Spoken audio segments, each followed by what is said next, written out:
This is the PID. To use it, you would connect this to the top and screw it on. And then there's an on button in the middle. Just hold that down for a second. And it will run through a few different things, so you can just let that go through its process. And we're going to walk through the calibration process before you take the instrument into the atmosphere that you're assessing. So we're going to do a zero calibration and calibrate with span gas, which is 10 ppm isobutylene.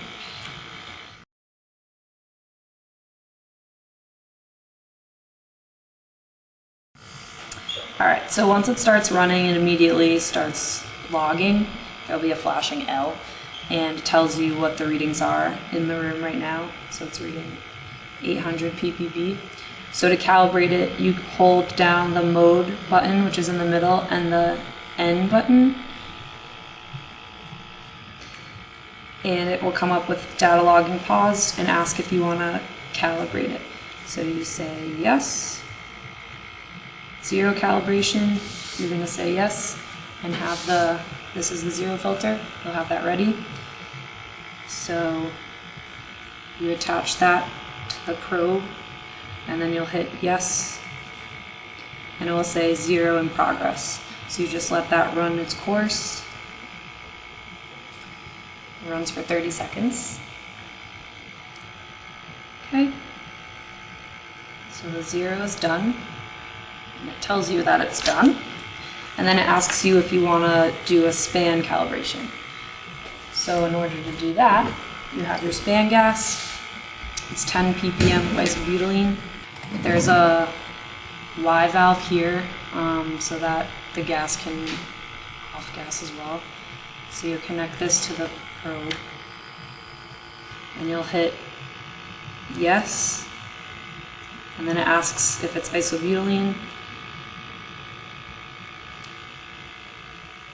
And then it tells you to apply the gas now. So you'll open this and you should be able to slightly hear a hissing noise. So you'll know it's working.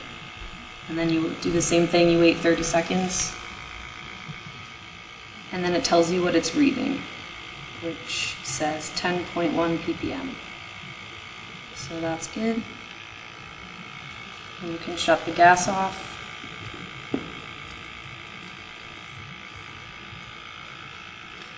And then it will ask you if you want to select for that reading to be in the memory. And you can hit yes. And then you just hold down the mode button and it will go back to the logging process. So if you want to double check the zero, you can put the zero filter back on. And it's back down at zero, so that's it. So once you take this into the space that you're measuring, you'll just, once you turn it on, it's automatically running and logging, so you just have to bring it with you to each location, and you'll note that down on your field log.